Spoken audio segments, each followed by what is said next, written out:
Depuis des années, que ce soit pour le plaisir ou ma santé, je fais souvent des excursions dans les étendues sauvages qui se trouvent à proximité de chez moi. Je monte en empruntant les étroits passages de cerfs et redescends en suivant la pente des collines recouvertes de chênes, de pins et d'arbustes. Je vagabonde sans réfléchir le long des montagnes qui mènent à la côte.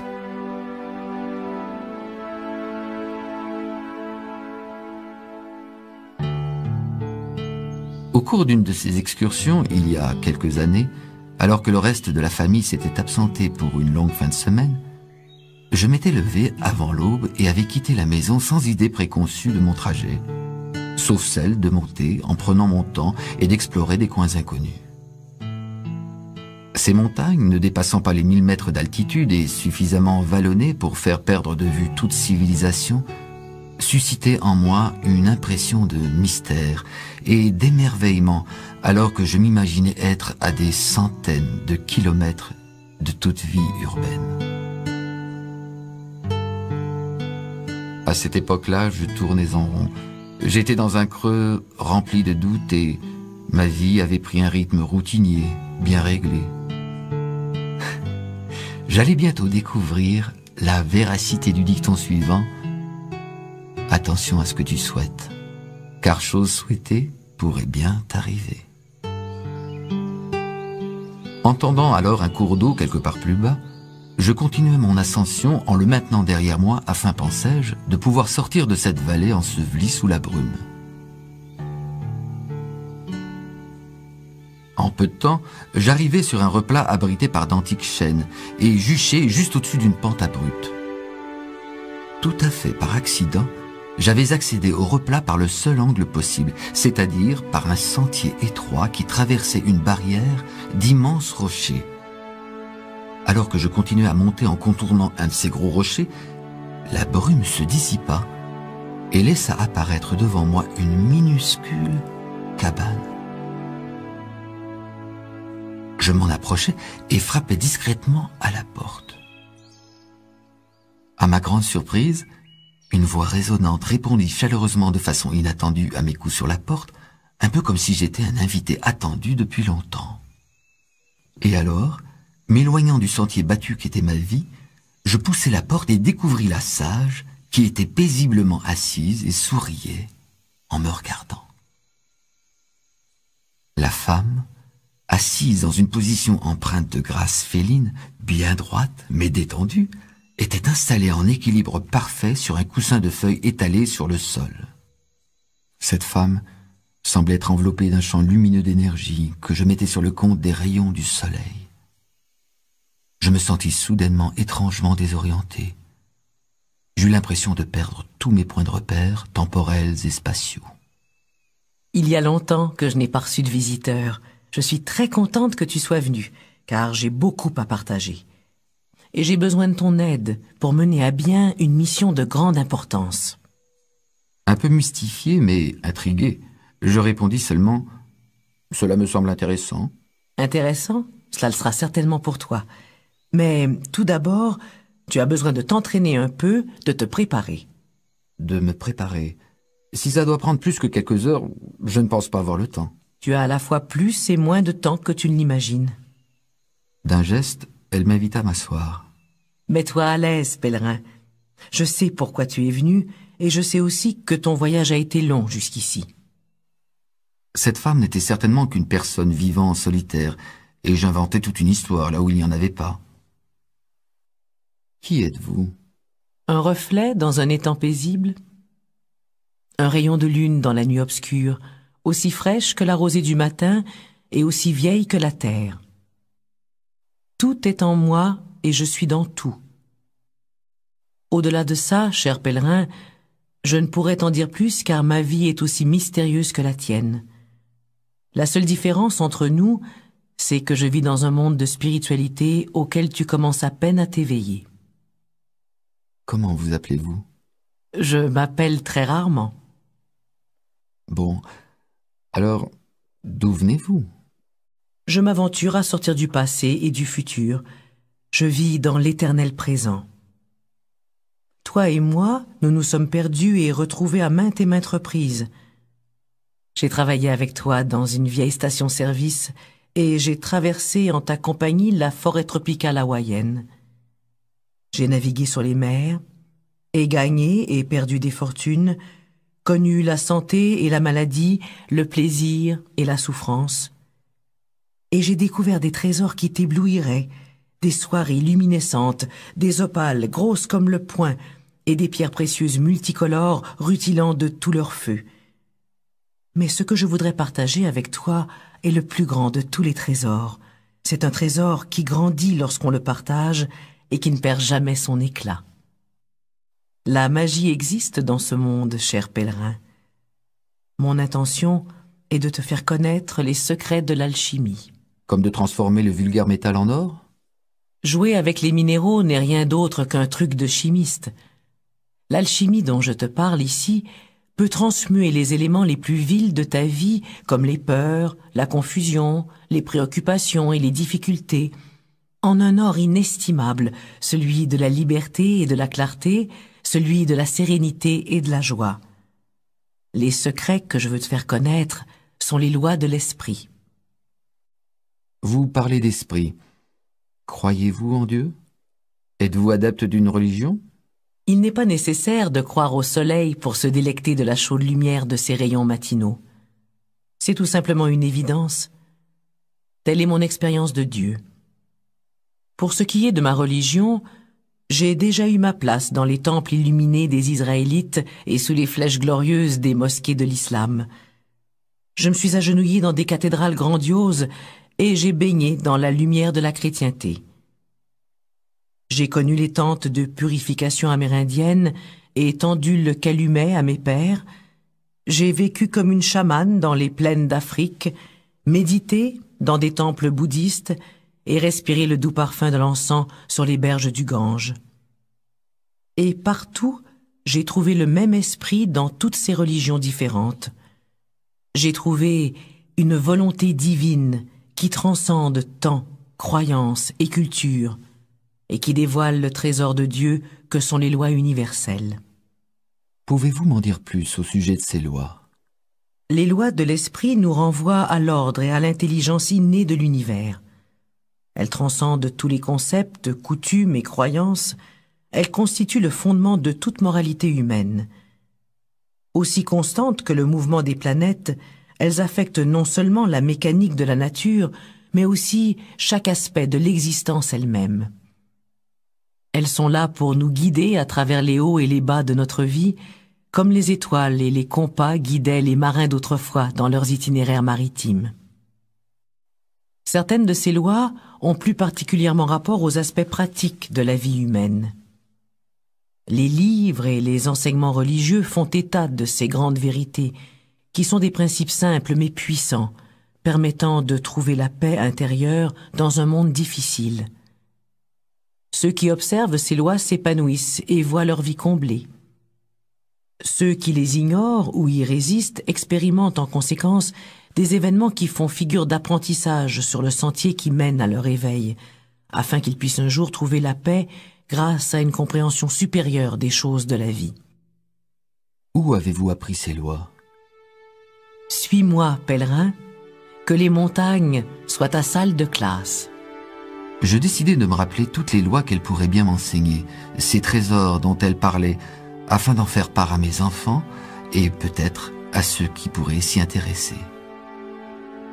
Je savais que quelque chose d'inhabituel se préparait au moment où je passais le pas de la porte de la cabane et me retrouvais à 2 pas d'un grand étang tranquille que je n'avais pas vu auparavant.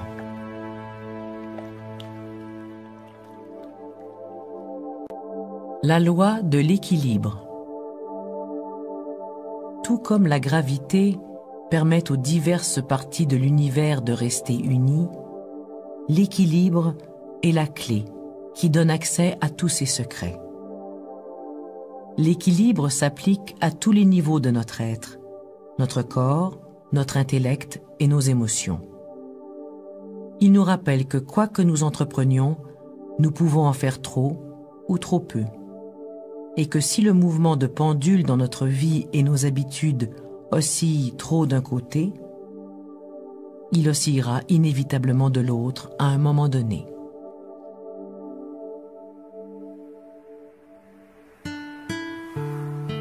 Nous sommes sous le vent. C'est pourquoi il n'a pas encore senti notre présence. Elle m'indiqua du regard l'endroit où regarder sur la berge de l'étang, l'endroit où se trouvait un oiseau blanc se tenant en parfait équilibre sur une seule patte. Peux-tu rester en équilibre comme cette aigrette? Vous voulez dire sur une seule patte? Je veux dire sentir ce que cette aigrette ressent de l'intérieur. Peux-tu rester aussi calme que ça dans ta vie de tous les jours? Il ne t'arrive pas souvent de ressentir une telle sérénité, n'est-ce pas? Non, je suppose que non. Penche-toi un instant sur l'importance de l'équilibre en ce qui concerne l'ordre naturel propre à la vie humaine. Tout corps humain aspire à atteindre un état d'équilibre intérieur, un état de paix intérieure qui devient pour lui source d'épanouissement. Le sens-tu maintenant à l'intérieur de toi? Elle n'eut pas sitôt placé sa main à plat sur ma poitrine qu'une profonde sensation de paix envahit tout mon corps et tranquillisa mon esprit. Cette sensation de sérénité sera désormais pour toi un point de repère. Elle te fera prendre une conscience accrue des déséquilibres que tu connais dans ta vie normale et te permettra de diminuer ta tolérance face à ces mêmes déséquilibres. De quelle façon?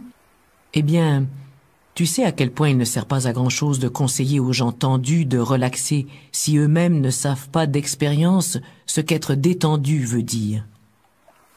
Mais dès qu'ils ont déjà connu un état de profonde détente, ils ont dorénavant un point de repère. Ils sauront alors plus facilement reconnaître la tension dès qu'elle apparaîtra et prendre des mesures pour s'en libérer. Et une fois que tu auras ressenti ce qu'est le véritable équilibre, tu commenceras à remarquer ce qui est en déséquilibre dans n'importe quel domaine de ta vie. Ce point de repère te servira de signal automatique pour retrouver ce lieu d'équilibre à l'intérieur de toi. Cela revient à dire que tu appliques la loi de l'équilibre en observant les déséquilibres. Ce que nombre de gens qualifient de névrose est en réalité un déséquilibre, l'exagération d'une pensée, d'une impulsion ou d'une émotion que nous ressentons tous à un moment donné ou un autre.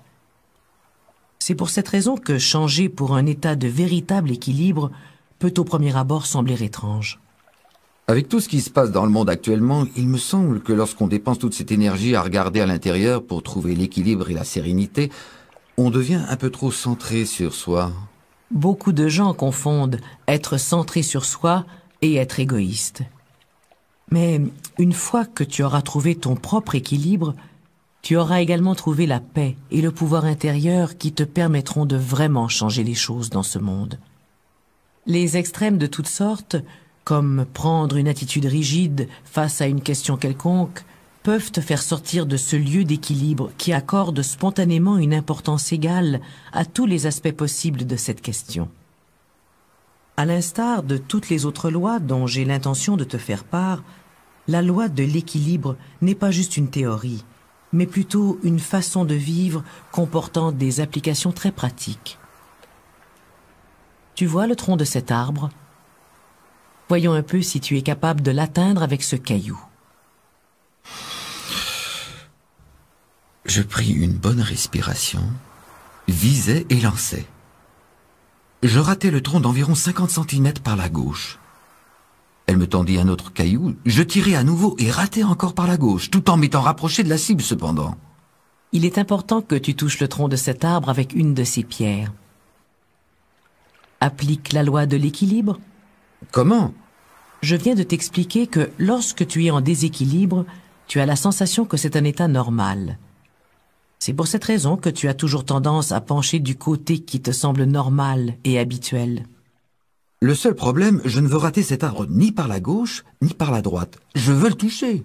Je n'ai aucun doute à ce sujet. Mais une fois que tu te seras exercé sur les deux côtés, il te sera plus facile de frapper en plein centre. C'est en agissant que l'on comprend. Peu convaincu, mais déterminé à essayer, je visai sur la droite. À ma grande surprise, je ratai une fois de plus l'arbre par la gauche. C'est mon dernier essai. Une fois de plus, la loi de l'équilibre va t'aider.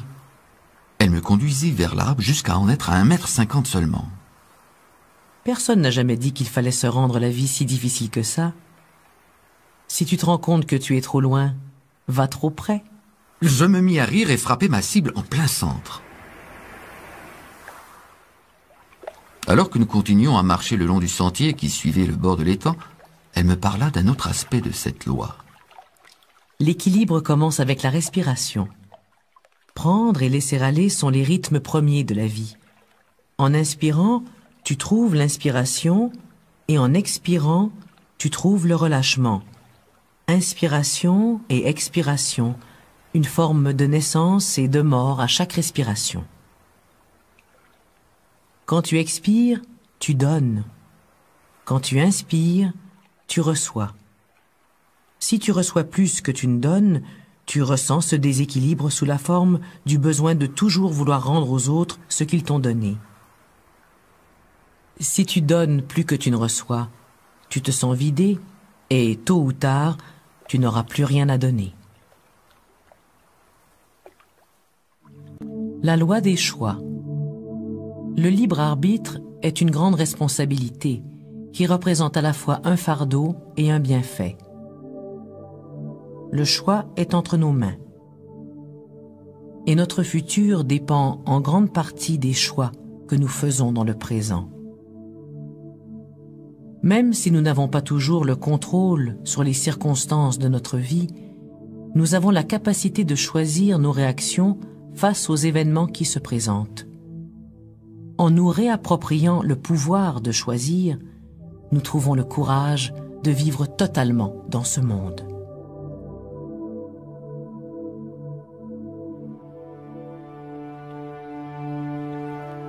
La surface miroitante de l'étang, aussi reluisante que du verre bien poli, s'éloignait de nous à mesure que nous montions.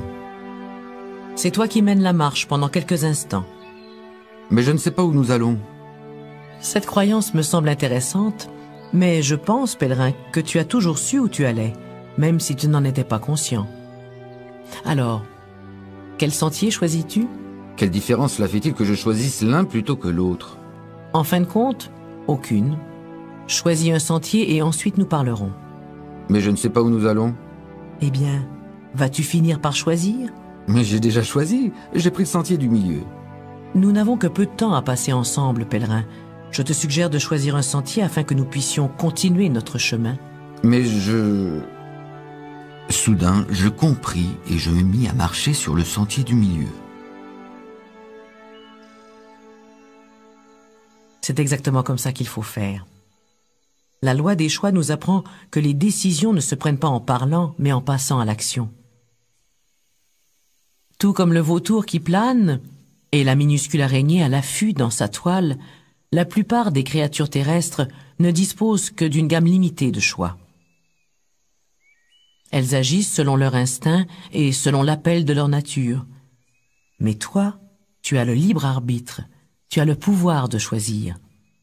Par ta vie, tu exprimes l'exercice de ce pouvoir et ta destinée est en grande partie déterminée par les choix que tu as faits dans l'instant. Le libre arbitre signifie que tu peux choisir de t'en tenir aux lois qui s'expriment par le biais de ta plus profonde intuition ou que tu peux laisser tes impulsions, tes peurs et tes habitudes mener la danse. Je n'ai pas l'impression d'avoir toujours choisi l'orientation que je voulais dans ma vie. Quelquefois, j'ai l'impression qu'il s'agit plutôt du destin. La plupart des décisions sont prises par la sagesse subconsciente. Alors il se peut que parfois, sans savoir pour quelle raison, tu attires dans ta vie des gens ou des expériences dont consciemment tu ne veux pas, mais qui te seront de la plus grande utilité pour ton bien et ton apprentissage sur un plan supérieur. Qu'en est-il des pauvres, des maltraités et de ceux qui ont faim? Sous-entendez-vous par là qu'ils choisissent d'une certaine façon de souffrir? La souffrance a de nombreux visages. Même les nantis connaissent la souffrance. Tout ce qu'on peut faire, c'est de faire les meilleurs choix possibles parmi un nombre précis de circonstances. Des choix concernant la vie, l'amour, le dévouement, la communication. Mais peu importe ce que la vie t'amènera, il te revient à toi de choisir la façon dont tu réagiras intérieurement. Tu peux soit résister, repousser ce qui t'arrive et pleurer sur ton sort, ou tu peux y faire face et l'accueillir, t'épanouissant ainsi dans l'instant présent.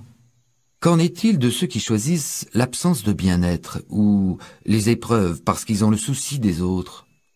Si tu choisis délibérément de mettre tes désirs personnels de côté pour prendre en main le bien-être de tes enfants, des personnes aimées ou d'autres personnes, tu poseras un geste spirituel de sacrifice personnel. Mais si tu as l'impression d'être un martyr, il est grand temps d'y regarder à deux fois. Lorsqu'on prend trop de responsabilités pour les autres, on les prive des leçons qu'ils pourraient tirer des choix qu'ils font. Ceux qui souffrent ont besoin de notre aide et de notre compassion. Mais si nous portons entièrement leur fardeau, nous leur subtilisons leurs forces et les démunissons de leur amour-propre. Je me pose parfois des questions au sujet des choix que j'ai faits en ce qui concerne mes relations, mon travail. Je te suggère à ton retour chez toi de demander le divorce à ta femme. Quoi? Qu'est-ce que vous dites? Pourquoi ne pas divorcer? Tu as le pouvoir de le faire à n'importe quel moment. Tu n'as qu'à appeler un avocat. Je ne pourrais jamais faire ça. Pourquoi pas? Parce que cela ferait beaucoup de peine à ma femme et à mes enfants et à moi.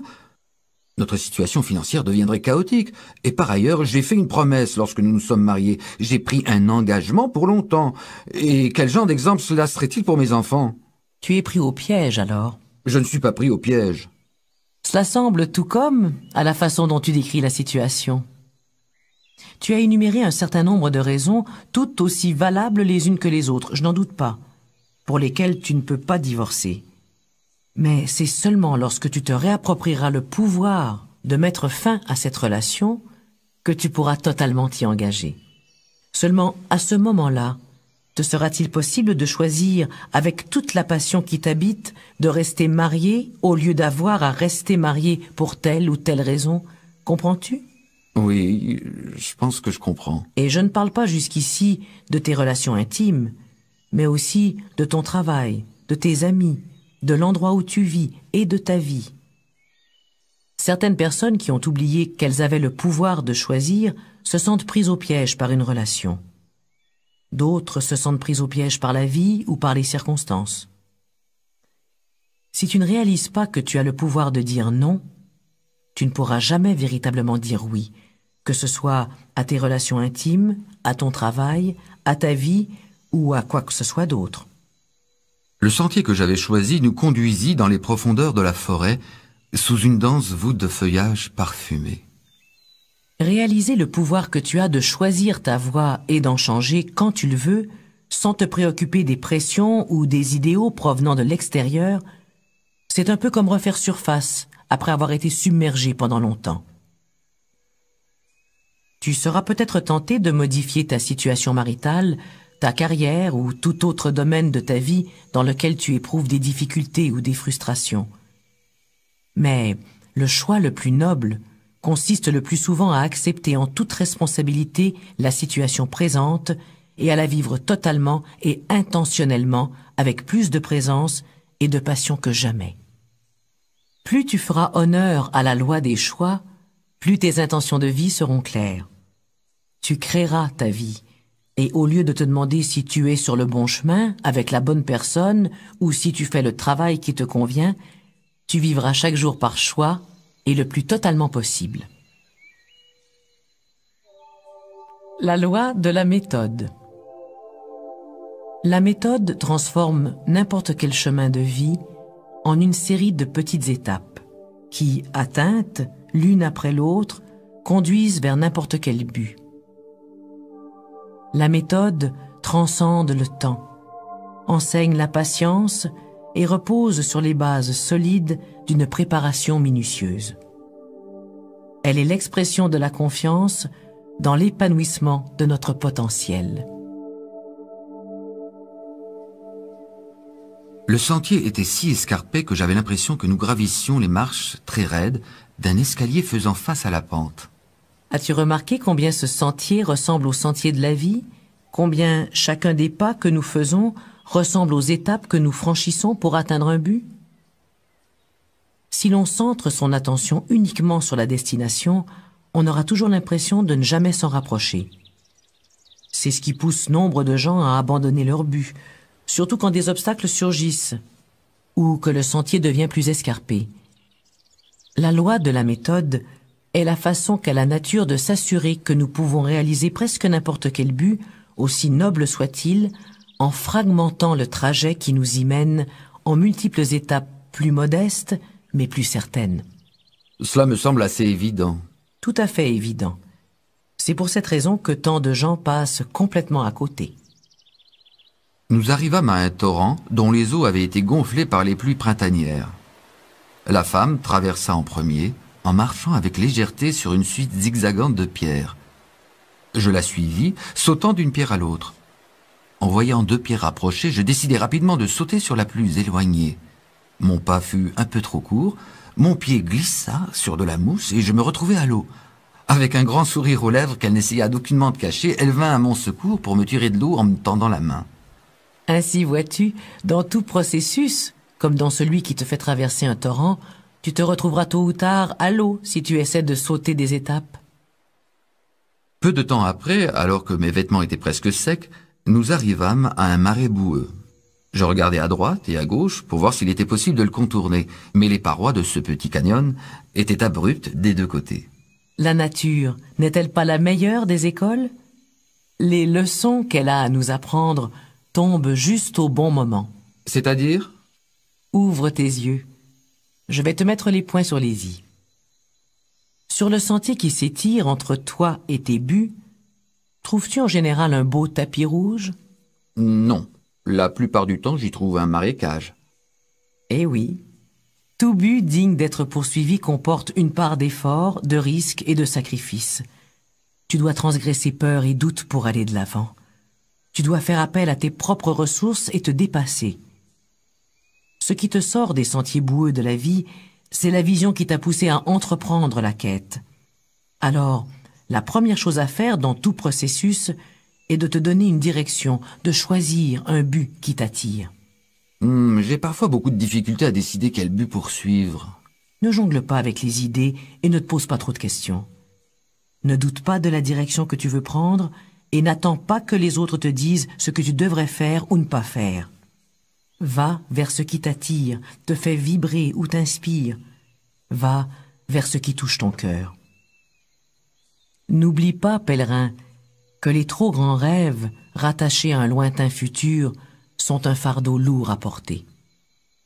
Les meilleurs objectifs sont probablement ceux dont tu peux t'occuper la semaine prochaine, demain, dans l'heure qui suit ou dans ton prochain pas. Créer une méthode qui se traduira par de nombreux petits succès. Mais qu'en est-il des gens qui semblent devenir célèbres du jour au lendemain? Quelle méthode ont-ils suivi? Le véritable succès de toute entreprise peut se comparer à la construction d'une maison.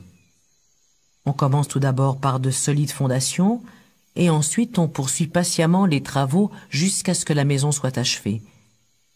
Certaines maisons ou carrières se bâtissent très rapidement, mais leurs fondations sont souvent instables, et même si elles semblent magnifiques, elles ne durent pas. Si tu y regardes d'un peu plus près, tu constateras que les entreprises qui réussissent du jour au lendemain ont demandé pour la plupart une dizaine d'années de préparation. 10 ans? Réfléchis-y un peu. En 10 ans, tu peux accomplir à peu près n'importe quoi. Tu peux devenir médecin ou scientifique, tu peux acquérir des capacités très développées dans un sport, un jeu ou un art martial. Tu peux devenir expert dans n'importe quel domaine. Tu peux aussi bien devenir riche que transformer totalement ton corps. 10 ans, ça me paraît bien long. Si tu regardes vers l'avenir, oui, c'est vrai. Mais si tu te tournes vers le passé, une fois les 10 années écoulées, non. La loi de la présence. Le temps est un grand paradoxe, car il s'étire entre un passé et un futur qui ne sont pas réels, sauf dans notre esprit. Le concept du temps est une convention intellectuelle et linguistique, une convention sociale. Mais la vérité profonde, c'est que nous ne disposons que de l'instant présent.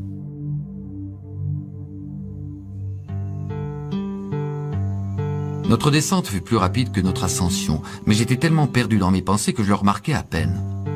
Où allions-nous? Qu'allions-nous faire maintenant? Tu me sembles préoccupé. Peut-être le moment est-il venu maintenant de parler de la loi de la présence?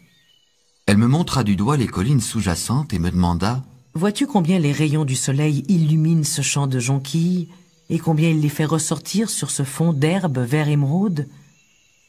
À mes yeux, ce spectacle est aussi beau que n'importe quelle œuvre d'art dans n'importe quel musée du monde. Quelques minutes plus tard, alors que nous débouchions de derrière certains gros rochers à l'apparence familière, la cabane de la sage apparut. La femme ouvrit la porte de chaume et m'invita à nouveau à entrer. Elle alluma le feu en un tournement et un crépitement se fit rapidement entendre. Puis elle se leva et s'excusa en disant qu'elle devait sortir. Les minutes passées et elle n'était toujours pas revenue. Ce qui se produisit l'instant suivant fut si étrange que j'en vins à douter de mes sens. À la place de la femme, ce fut un gros chat qui pénétra dans la cabane. Il entra de façon déterminée, comme s'il savait exactement où il allait. Sa fourrure sombre et lustrée était peut-être en partie celle d'un siamois et en partie, disons, celle d'un sage. Pourquoi un sage? Parce que l'instant d'après, il se mit à parler. Non pas verbalement, mais télépathiquement. Sa voix ressemblait à celle de la femme, mais en plus calme. As-tu déjà pensé à quel point le temps était une chose très paradoxale? Une grande sensation d'étrangeté me fit répondre tout haut: Je ne peux pas dire que oui. J'entendis à nouveau sa voix résonner à mes oreilles ou dans ma tête. Le temps s'étire entre un passé et un futur qui n'appartiennent à aucune réalité objective. Le temps est une convention intellectuelle et linguistique, une convention sociale. En d'autres mots, cela veut dire que le temps existe seulement parce que nous décidons qu'il existe. Exactement. Le temps est comme un film dans lequel les multiples images de ta vie passent successivement devant un objectif. Ce que tu as fait ce matin, hier ou l'an passé, s'est effacé, sauf de ton esprit. Ce qui est à venir n'est encore qu'un rêve. Il ne te reste donc que le moment présent, tu vois? Es-tu conscient que ta sensation du temps qui passe provient du fait qu'une formidable collection d'impressions et de souvenirs se manifeste dans l'instant présent? Les regrets des choses passées ne sont que des impressions qui se produisent dans le présent. Les anxiétés face au futur n'existent pas dans l'instant présent, sauf dans ta tête, sous la forme d'images, de sons et de sensations. En d'autres termes, le passé et le futur se produisent dans l'ici et le maintenant, au moment précis où tu les crées toi-même. Si c'est la loi de la présence, c'est pas mal abstrait. Ce qui est abstrait, c'est le temps. Ta capacité à revenir avec toute ton attention sur l'instant présent croîtra avec la pratique. Je sais déjà combien il est important de vivre dans le présent. Savoir et faire ne veulent pas nécessairement dire la même chose, surtout dans ton cas. Quand tu as un problème, cela a toujours à voir avec le passé ou le futur. Tu permets aux problèmes de persister dans ton présent parce que tu leur accordes attention et énergie. Tu les laisses libres de demeurer dans ta tête. Moi, au contraire, je ne m'y arrête même pas. La vie est bien trop courte. Je vous remercie de tous ces beaux conseils, Votre Majesté. Avez-vous terminé? Pas tout à fait. Pas avant que tu n'aies vraiment compris que le passé et le futur ne sont rien d'autre que les mauvaises habitudes du mental, de ton mental. La présence est comme un mécanisme temporel qui éclaire l'esprit, te libère de l'anxiété et donne naissance à une nouvelle façon de vivre. Autrement dit, tu deviens plus comme moi. Je meurs d'impatience. Comme je te l'ai déjà expliqué, pour avoir de la présence, il faut être présent et te rappeler où tu es et quand tu es. Seulement à ce moment-là, sauras-tu qui tu es. La présence t'enseigne une chose, l'importance de ce que tu fais aujourd'hui, car tu y accordes une journée de ta vie. Laisse donc cette loi balayer de ton esprit tout débris inutile pour te permettre de retrouver un état de clarté, de simplicité et de paix intérieure. Accueille l'instant présent, mets un pied devant l'autre et occupe-toi de ce qui se trouve devant toi, car même si ton esprit vagabonde de ci, de là, ton corps, lui, reste invariablement dans l'ici, maintenant. Lorsque tu sens que les choses se précipitent, retrouve ton calme dans le présent en prenant une profonde inspiration et reviens dans l'ici, maintenant. Le chat s'étira voluptueusement une fois de plus et sans rien ajouter sortit de la cabane. Presque immédiatement après le départ du chat, la sage réapparut et s'assit sans donner aucune explication. Où en étais-je? Ah oui, nous étions en train de discuter la loi de la présence. Je pense que le sujet a été pas mal couvert. J'eus l'impression de déceler dans ses yeux un regard amusé, ou peut-être me trompais-je. J'observai la femme qui, avec une grande présence, suspendit une petite bouilloire au-dessus du feu sur un bâton de bois vert et y laissa tomber quelques feuilles de thé. Je me demandais si nous allions parler toute la nuit, puis cessai de me poser la question pour apprécier le moment et le thé par la même occasion qui se révéla délicieux. La loi de la compassion. L'univers ne nous juge pas. Il met à notre disposition diverses possibilités que nous devons peser, dont nous devons subir les conséquences et dont nous tirerons des leçons en observant la loi de cause à effet. Faire preuve de compassion, c'est reconnaître que nous faisons du mieux que nous pouvons dans le cadre limité de nos croyances et de nos capacités du moment.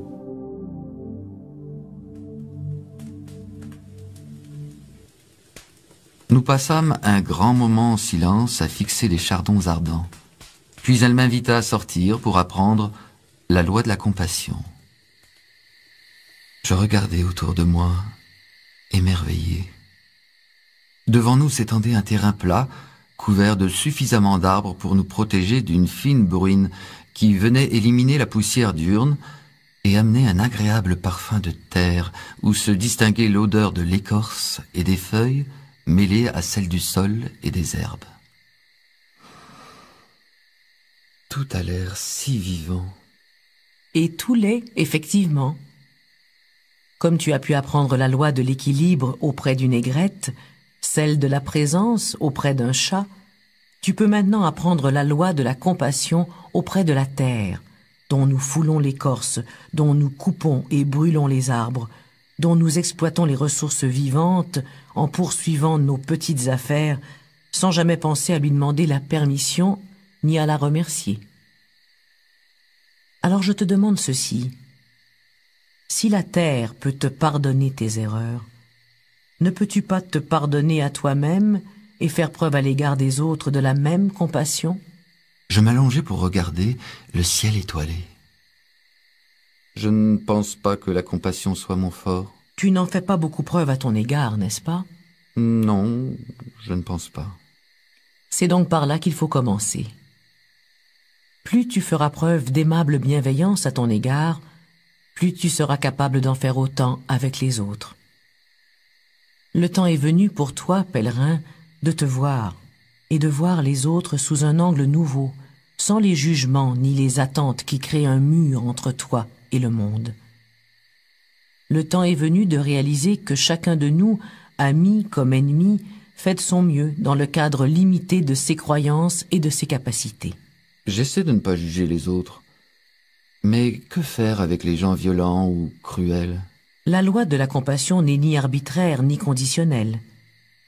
Nous savons qu'il existe effectivement dans ce monde des gens profondément perturbés et destructeurs, et que ces gens perturbés peuvent déranger les autres. La compassion ne veut pas dire qu'il faut laisser de tels gens te piétiner ou perpétuer leur comportement destructeur. Certains individus doivent être mis en marge de la société, mais on peut par contre faire preuve de compassion envers la malveillance sans pour autant y succomber. Mais pour quelle raison faire preuve de compassion envers les gens cruels ou ignobles? Pourquoi ne pas simplement haïr ce qui est haïssable? Je n'ai jamais dit que la compassion venait facilement. Mais facile ou pas facile, cette loi te pousse à agir dans l'amour et la compréhension plutôt que dans la haine ou l'ignorance. Pour y arriver, tu dois adopter une vision beaucoup plus élargie des choses. Tu dois réaliser que tu vis dans un univers, si mystérieux soit-il. Cette compréhension profonde des choses naît dans le discernement intuitif et se fond à l'intelligence innée de l'univers. Peu importe que cette compréhension te soit révélée par le biais de l'observation, de la raison ou de la foi religieuse. L'important est que tu comprennes que dans le monde naturel, tu n'as ni amis ni ennemis, tu n'as que des enseignants. Te souviens-tu d'une occasion dans ta vie où tu as eu une dispute virulente avec quelqu'un, où tu te sentais plein de ressentiment, envieux ou trahi? Oui. Remémore-toi cette dispute et retrouve la sensation de souffrance et de colère. Bon, je la sens. Imagine maintenant que, en plein milieu de cette dispute violente, la personne avec laquelle tu te disputes se saisit soudain la poitrine d'une main, pousse un cri et s'écroule morte à tes pieds. Mon Dieu! Qu'est-il arrivé à ta colère? Qu'est-il arrivé à ton envie et à ta jalousie, à ton ressentiment et à ta souffrance? Tous ces sentiments ont disparu. Mais qu'adviendrait-il si j'étais heureux que la personne soit morte, si je ne pouvais lui pardonner? Tu pourrais te pardonner de ne pas lui avoir pardonné. Pour retrouver cette attitude de pardon lorsque tu en as besoin, imagine ton ami, amante ou adversaire gisant à tes pieds, comme tu te retrouveras toi-même un jour au pied de l'esprit. Ta vision sera alors différente, parce que la mort rend ultimement toute chose égale. Nous quittons tous un jour ce monde, ainsi que ceux que nous aimons. Dans le mystère qu'est la vie, nous sommes liés les uns aux autres, sans savoir pourquoi, et nous faisons simplement de notre mieux. La loi de la foi. La foi est ce qui nous relie directement à la sagesse universelle. Elle nous rappelle que nous en savons plus que ce que nous avons entendu, lu ou appris. Qu'il nous suffit de regarder, d'écouter et de nous fier à l'amour et la sagesse de l'esprit universel qui est à l'œuvre en chacun de nous.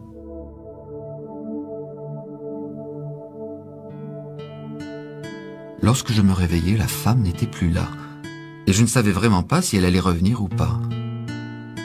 Je me levai prestement, sortis de la cabane et je la cherchai, mais ne trouvai aucun signe de sa présence, même pas une empreinte. Puis, comme je scrutais le bois, je l'aperçus debout sous le couvert matinal et paisible des arbres, près de 3 cerfs, une biche et ses 2 fans. Ils tournèrent la tête tous ensemble et me virent. Les cerfs se déplacèrent vers une zone plus densément boisée et disparurent en même temps que la sage me rejoignit. Je la suivis pas à pas jusqu'à un petit monticule herbeux sur lequel avait poussé un champ de fleurs multicolores, des rouges, des jaunes et des bleus d'un ton éblouissant. Lorsque je regarde les fleurs s'ouvrir sous les rayons du soleil matinal, cela me rappelle la loi de la foi. Pour avoir la foi, On n'a pas besoin de croire en un Dieu extérieur, il suffit de croire aux fleurs. Car si on apprécie les fleurs, on ne peut faire autrement qu'apprécier Dieu aussi, non pas à travers une croyance, mais grâce à une sensation de merveille et de mystère. La loi de la foi t'apprend à faire confiance à l'intelligence et à l'amour universel qui se manifeste en toi et en toute créature. Honnêtement, je ne peux pas dire que je fasse confiance à tout le monde. La foi n'est pas aveugle. Nous savons tous qu'il existe des gens malhonnêtes et dangereux, et nous devons être forts et vigilants dans ce monde. Un sage arabe nous le rappelle d'ailleurs avec ce dicton. « Aie confiance en Allah, mais n'oublie pas d'attacher ton chameau. » Ce qui pousse l'être humain le plus loin, qui lui fait faire le plus grand des bonds en avant, c'est la foi. Tendant le bras pour toucher les pétales d'une fleur, elle ajouta « Étant une des plus délicates et vulnérables formes de vie de la nature, la fleur a une vie courte et précaire. Un pied insouciant, un hiver sans pluie ou une pluie diluvienne, et la délicate fleur devra mener une lutte désespérée pour survivre. Malgré tout ça, elle ouvre tout grand ses pétales chaque matin. Les fleurs en ont beaucoup à nous apprendre sur la foi. Dans ta propre vie, lorsque tu cultiveras le jardin de la foi, comme cette fleur, tu renaîtras à une nouvelle vie. » Pour la première fois de ma vie, je réalisais que je n'avais même pas la foi qu'une fleur pouvait avoir. La foi n'est pas une ressource dont tu peux te déclarer propriétaire. La foi est l'ordre divin qui transcende toute chose, c'est la lumière qui brille au fond de tes yeux, la tendre et mystérieuse intelligence qui émane du cœur même de la création. Avoir la foi, c'est prendre pour acquis que le choix que tu fais est toujours le bon. J'aimerais beaucoup avoir une telle confiance en moi. La confiance en soi se développe naturellement à partir du vécu. Tu apprends à faire confiance aux instincts de ton corps, à l'intuition de ton cœur et aux capacités de ton mental pour avoir accès à l'intelligence universelle.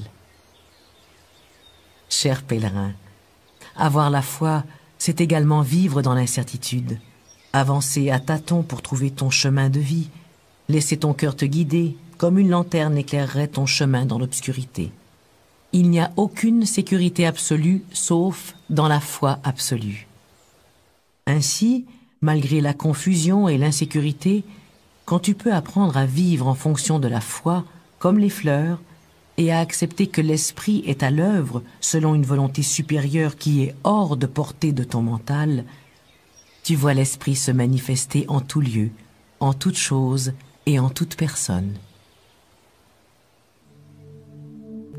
La loi des attentes.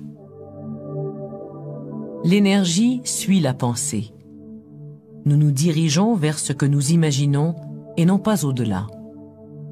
Ce que nous tenons pour acquis, ce à quoi nous nous attendons et ce en quoi nous croyons crée notre expérience et lui donne sa couleur. En dépassant nos croyances les plus profondes quant à ce qui est possible ou pas, nous changeons notre expérience de vie.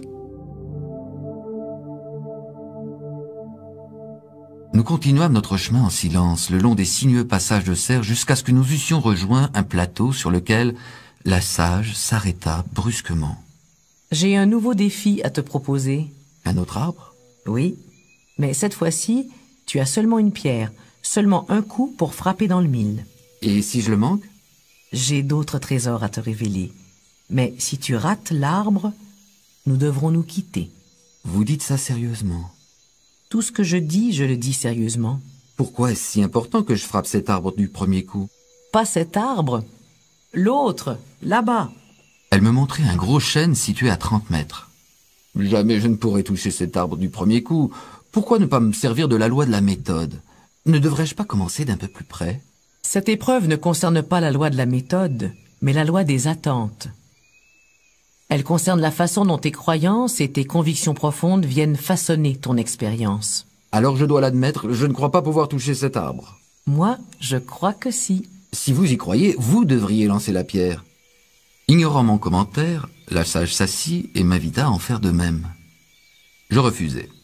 Je préfère rester debout si cela ne vous dérange pas, je me sens un peu tendu.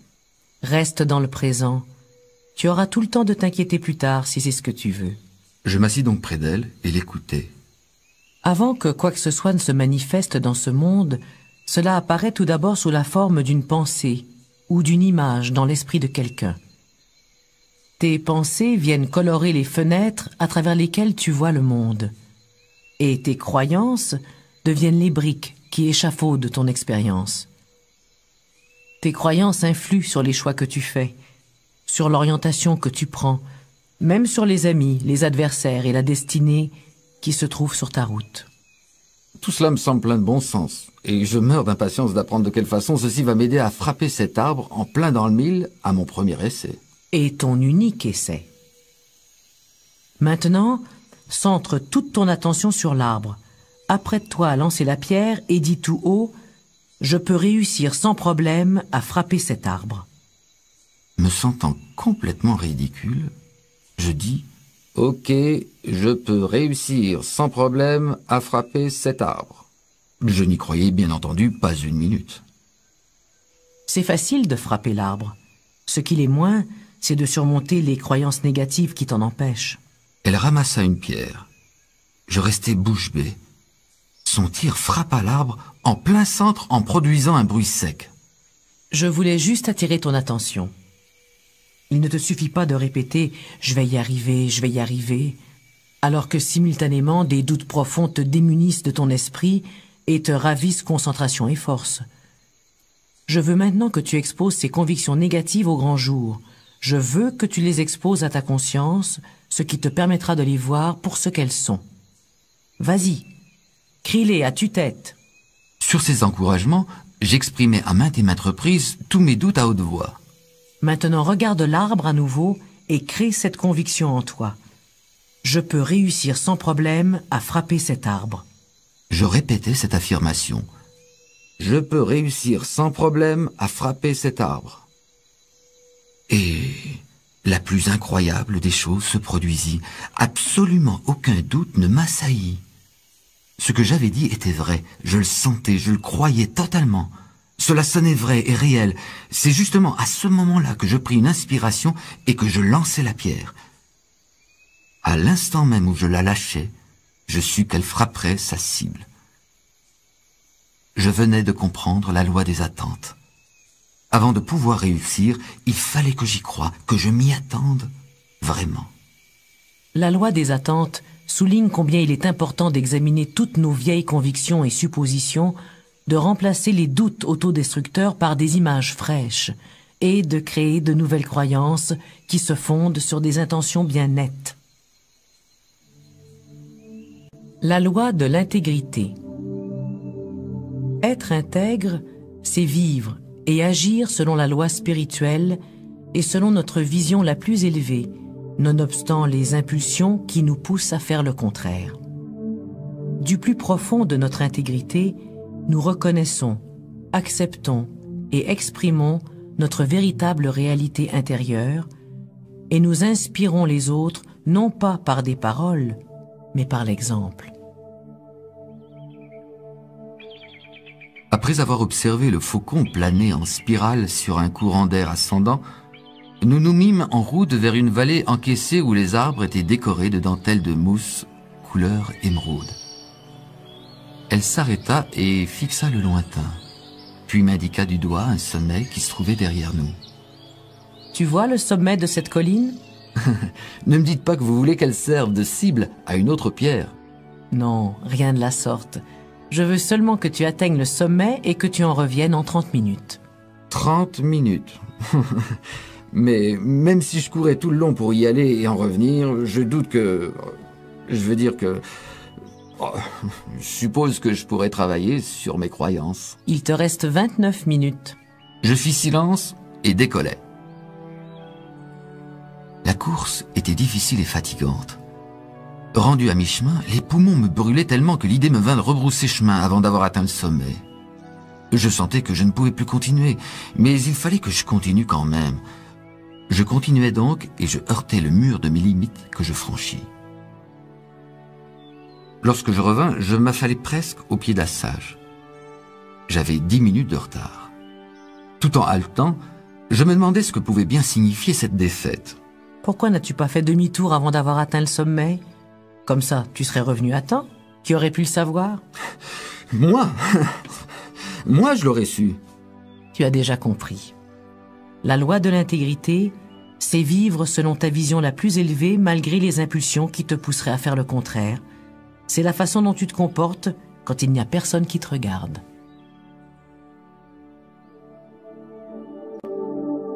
La loi de l'action.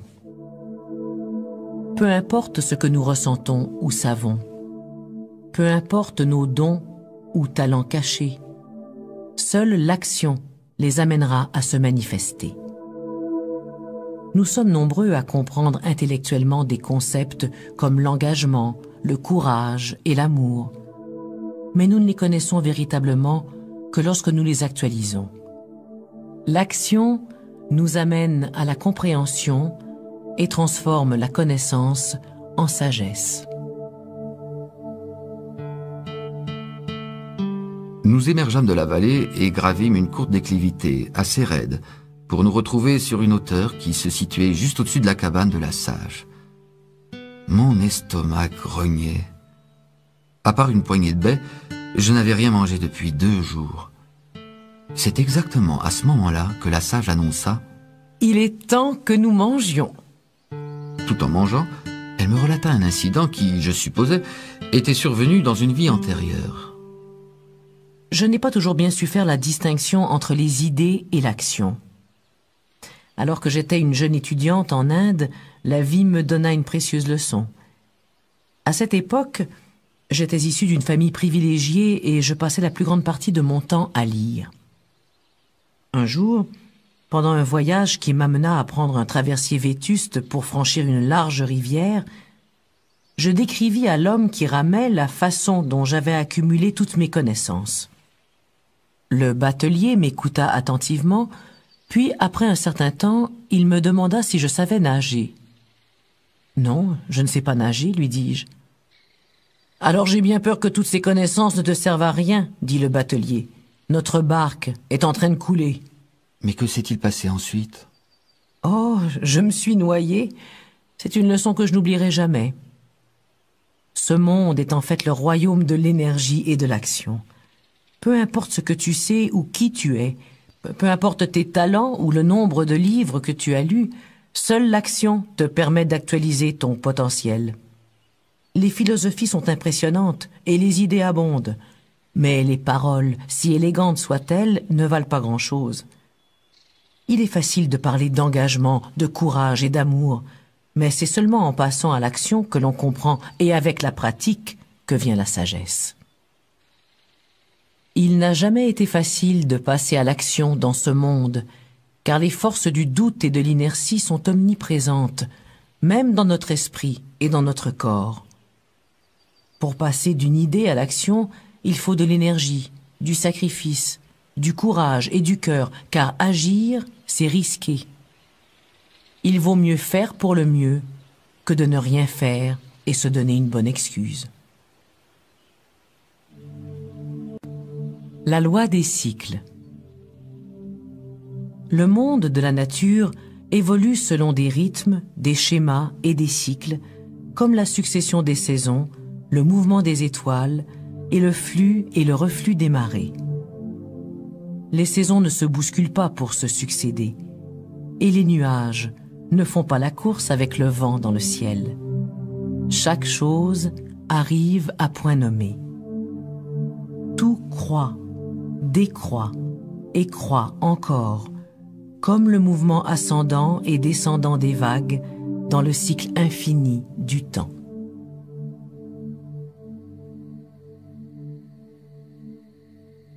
Cette nuit-là, dans la cabane, je fis un rêve très intense. Du moins, je pense que c'était un rêve.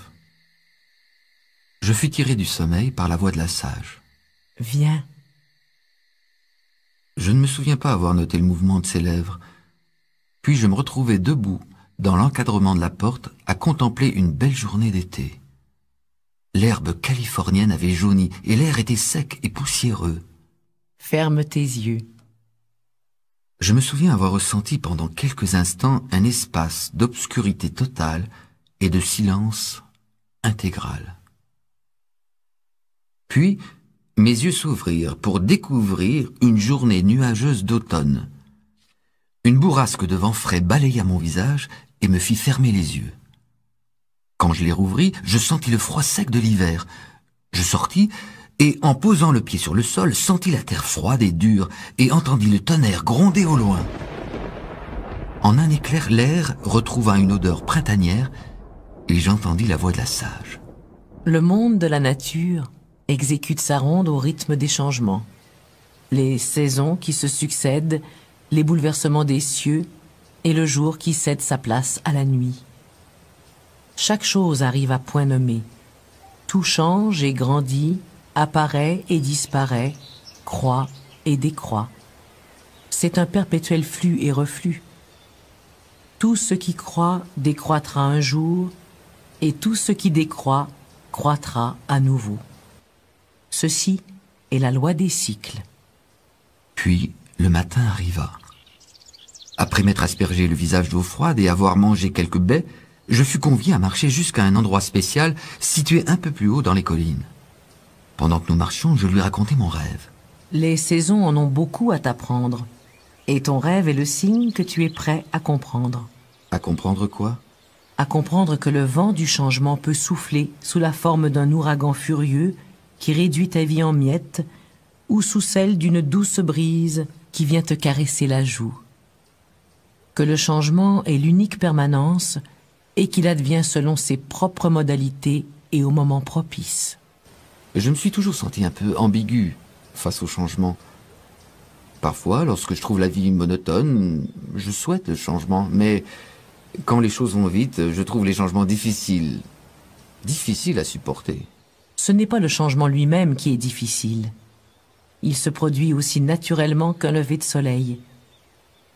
C'est nous qui cherchons à établir des routines bien connues pour avoir une sensation de contrôle et d'ordre. C'est pour cette raison que le changement peut nous donner l'impression d'être un bienfait ou une malédiction selon ce que nous désirons. La loi des cycles nous rappelle que nous devons changer comme le font les saisons, afin que nos vieilles habitudes ne mènent pas nos vies, que notre passé ne devienne pas notre futur, et que la force d'entraînement du changement nous amène à connaître une conscience, une sagesse et une paix plus grandes. Puisque vous dites que les cycles du changement se produisent, que cela me plaise ou non, il vaut mieux que je les accepte d'emblée. Oui, et plus que ça. La loi des cycles nous permet de comprendre comment coopérer totalement à notre propre évolution, de passer maître dans l'art de détecter la synchronicité des choses et d'accéder à ce qu'il y a de mieux pour nous. C'est ici que la loi des cycles vient se fondre à la loi de l'action, pour nous apprendre que la patience constitue l'essentiel et le meilleur de la sagesse. Sagesse de savoir quand agir ou quand rester inactif, quand parler ou quand se taire, quand travailler ou quand se reposer, quand se laisser porter par l'énergie d'un cycle ascendant ou quand se retirer en soi et attendre que la prochaine vague arrive. Nous laissâmes le sentier pour nous diriger vers un endroit dense d'arbres et de broussailles. La sage s'arrêta pendant un moment pour me raconter une histoire. Dans l'Antiquité, le roi Salomon vivait un grand tourment intérieur et implorait le ciel pour que les choses redeviennent plus simples et plus paisibles. Il ordonna qu'un maître joaillier lui confectionne une bague magique qui porterait une inscription devant être vraie et juste en toutes circonstances et sous toutes conditions. Cette inscription aurait comme fonction de soulager la souffrance du porteur de la bague et de lui conférer sagesse et vision infinie. Le maître joaillier fabriqua une bague spéciale, mais il lui fallut plusieurs jours de recueillement avant que l'inspiration vienne lui souffler les mots magiques. Le joaillier finit par apporter la bague à Salomon, qui y lut l'inscription suivante: « Ceci aussi finira par passer. »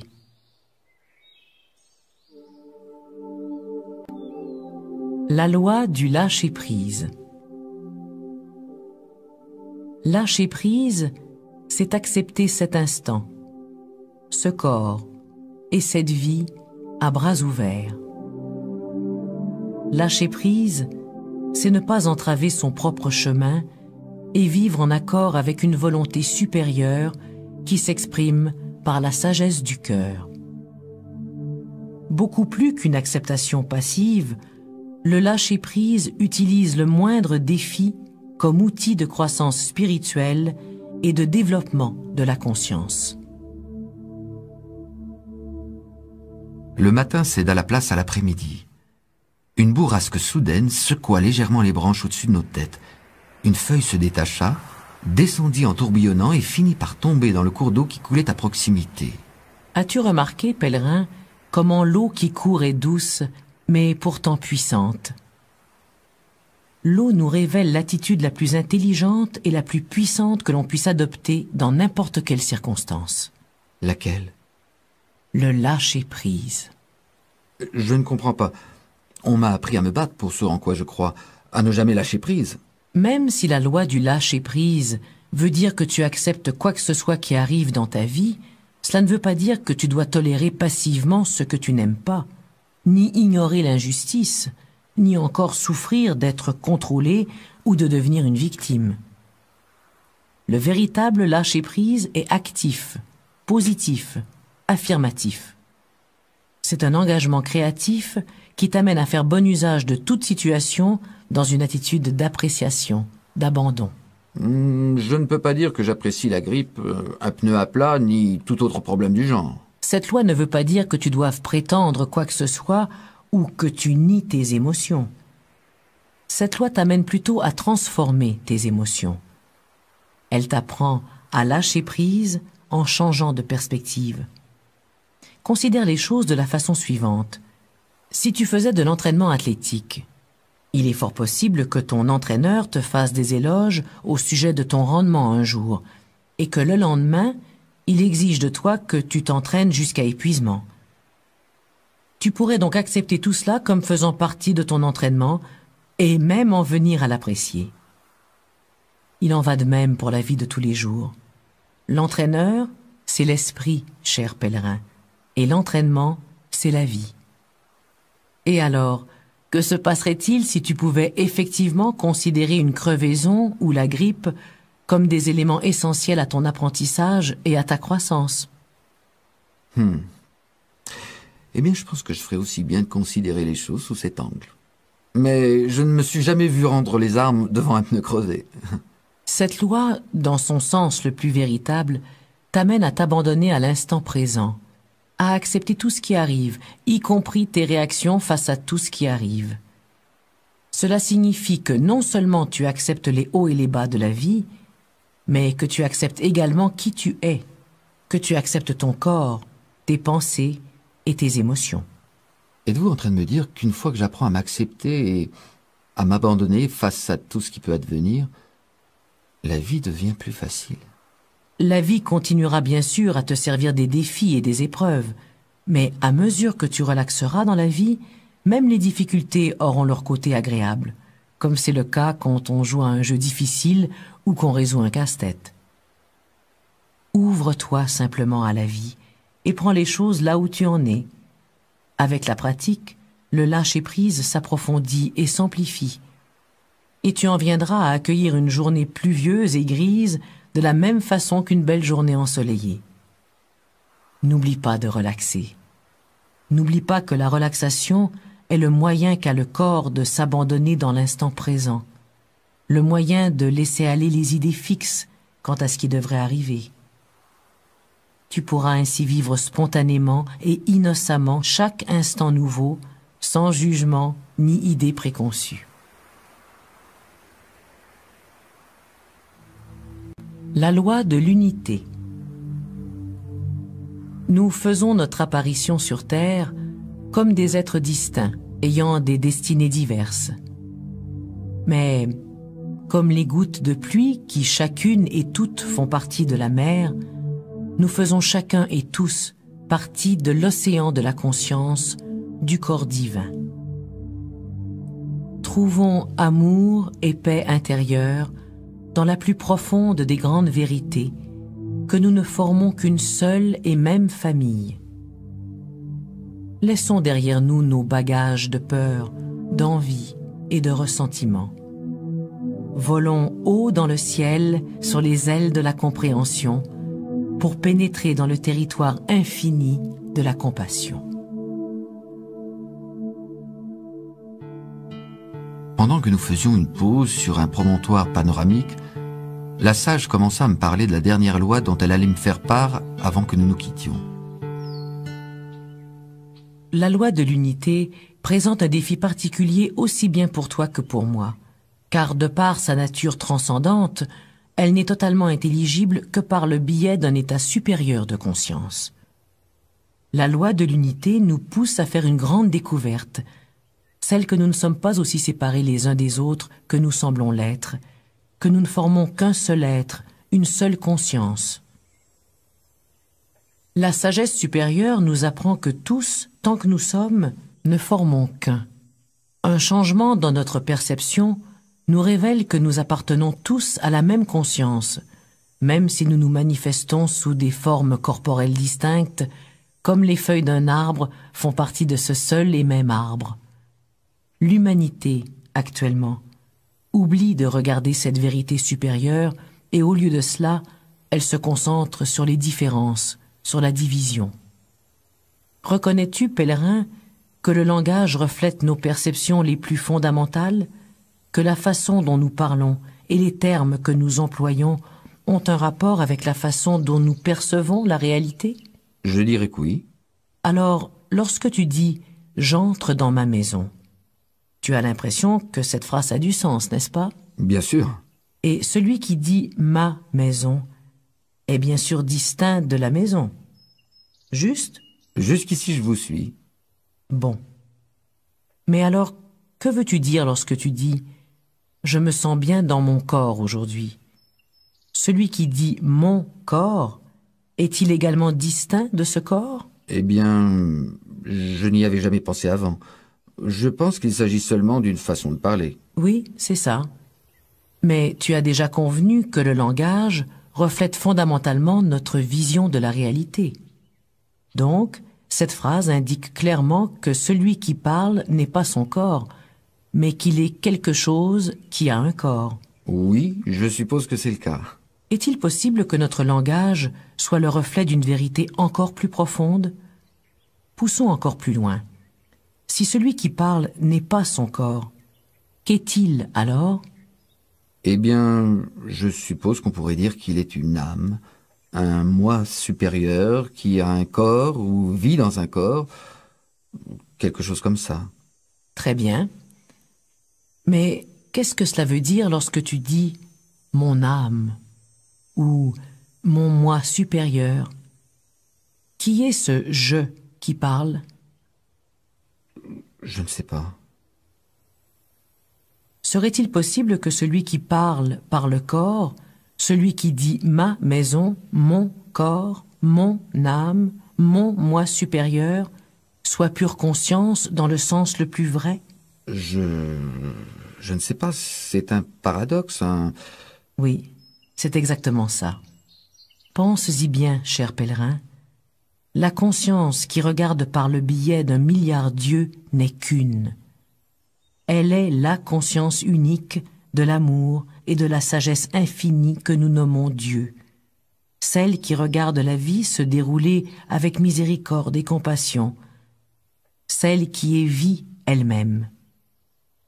Se pourrait-il, même lorsque tu mènes ton train-train quotidien avec tous tes désirs, préoccupations et rêves, que tu sois toi-même cette conscience qui se manifeste également dans tous ces corps et ces esprits, dans tous ces arbres, ces oiseaux et ces glands?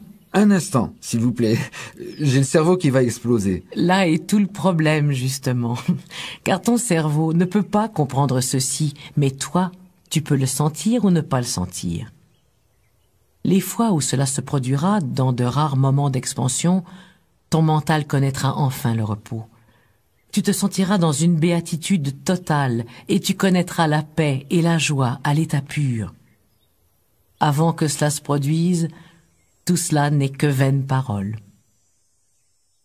Alors, la prochaine fois que tu te disputeras avec quelqu'un, ou que tu feras l'amour, ou pratiqueras un sport, demande-toi ce qui se produirait si tu décidais de percevoir l'autre comme une facette de toi. Si tu décidais de vous percevoir tous les deux comme ne faisant qu'un. Demande-toi comment tu agirais. Comment cette nouvelle perspective pourrait influer sur tes relations.